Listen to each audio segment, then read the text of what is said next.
আসসালামু আলাইকুম। সবাই কেমন আছেন? আশা রাখি আল্লাহর রহমতে সবাই ভালো আছেন।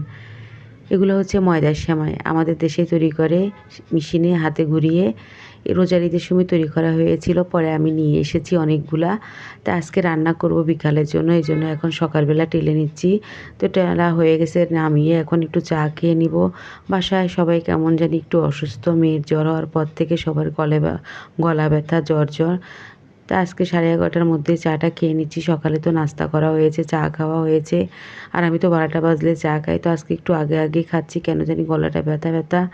আর এই তো সেমাইটা ঠান্ডা হয়ে গেছে, চুলায় দুধও বসায় দিয়েছি। তো রান্নাবান্না করব, আগে সেমাইটা রান্না করে নিই, বিকালের জন্যই রান্না করতেছি। তো এখন এই তো এখানে 2.5 কেজির মতো দুধ নিয়েছি আমি। তো এখন দুধের সাথে আমি এখানে সব কিছু দিয়ে দিব, এখনও কিছু দিই নেই। আর আগের একটু সেমাইয়ের দুধ করা ছিল, সেটাও আমি ওই ডিপ ফ্রিজে রেখে দিয়েছিলাম। পরে এখন এই দুধের সাথে মিক্স করে নিয়েছি। আর এখন এখানে আমি তেজপাতা, দারচিনি, বাদাম, এলাচি, লবণ, চিনি সব দিয়ে দিব। দিয়ে এটা ভালো করে জোশ করে নিব। তারপরে এখানে সেমাইটা হালকা একটু ধুয়ে পানি ফেলে দিব। তারপরে সেমাইটা দিয়ে রান্না করে নিব। তা আজকে রান্নাবান্না দিয়ে ব্লগটি সাজিয়েছি, কারণ সবাই একটু অসুস্থ, জানি না ওয়েদার চেঞ্জ হয়েছে দেখি কি এরকম হচ্ছে নাকি। কখনো বৃষ্টি হচ্ছে, আবার হঠাৎ করে অনেক রোদ উঠে গরম লাগতেছে, প্রচণ্ড ঘামাচ্ছে। মনে হয় এ কারণেই এরকম হচ্ছে, জানি না।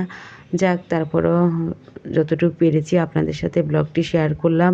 তো এই তো এখানে সব কিছু দিয়ে, চিনিও দিয়ে এখন ভালো করে আমি এটা জোশ করে নিব। দুধটা যত জোশ করবেন ততই সেমাইয়ের টেস্টটা বাড়বে। তো এই তো দুধটা অনেকটা জোশ হয়ে গেছে, এখন আমি এখানে সেমাইগুলা দিয়ে দিব।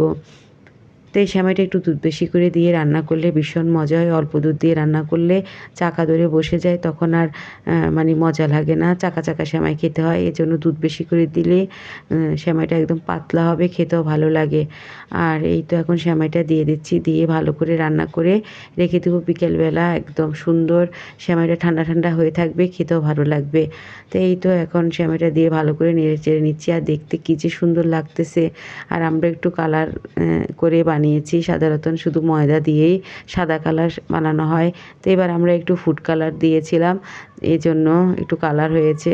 তো দেখতেও ভালো লাগতেছে। আর এই তো সেমাইটা ভালো মতো জোশ হয়ে গেছে, এখন এটা চুলাটা বন্ধ করে আমি এটা নামিয়ে ঢাকনা দিয়ে রেখে দিব। আর এখন রান্না করব।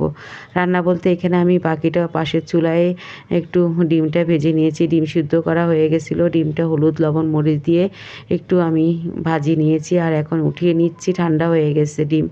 আর এখন উঠিয়ে তারপর এখানে পেঁয়াজ দিয়ে দিচ্ছি। পেঁয়াজ দিয়ে তেল আর একটু এখানে আলু দিব। তারপরে এখানে বাকি সব মশলা দিয়ে দিব। তো শর্টকাটভাবে রান্না করতেছি।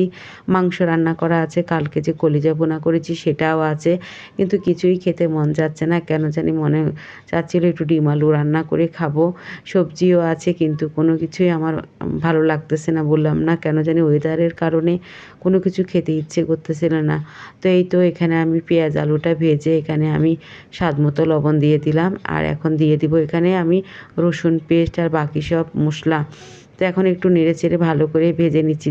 যেদিন দেখবেন রাঁধতে ভালো লাগে না, শর্টকাটভাবে আপনি তরকারি রান্নাটা বসায় দিবেন, সেদিন দেখবেন এত মজা হয়।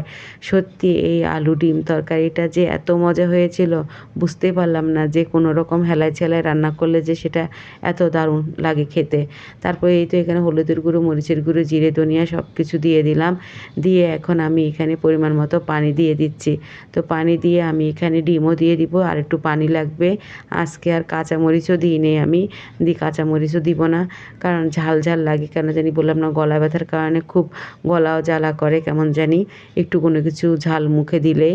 আর এই তো এখানে ডিমটা দিয়ে আমি ঢাকনা দিয়ে দিয়েছি, আর কোনো ঝোল লাগবে না।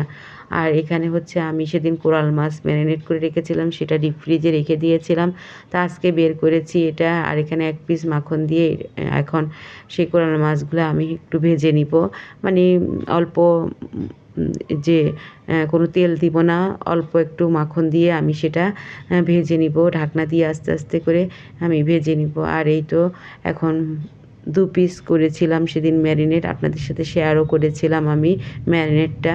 তারপরে এই তো এখন এটা আমি দিয়ে দিচ্ছি। এখানে মাখন মনে হয় আরেকটা লাগবে, পরে আরেকটা দিয়ে দিব। এই একটা দিয়ে আগে ভালো করে ভাজা হোক, এক পিঠ ভাজা হলে পরে আরেক পিঠ উল্টিয়ে দিব, তখনই আরেক পিস মাখন দিয়ে দিব। তো পুরা ব্লগটা আপনাদের সাথে আর দেখাচ্ছি না কীভাবে ভাজতেছি। তো এই তো এখানে এক পিঠ হয়ে গেছে অনেকটাই, আমি আরেকটা মাখন দিয়ে দিয়েছিলাম।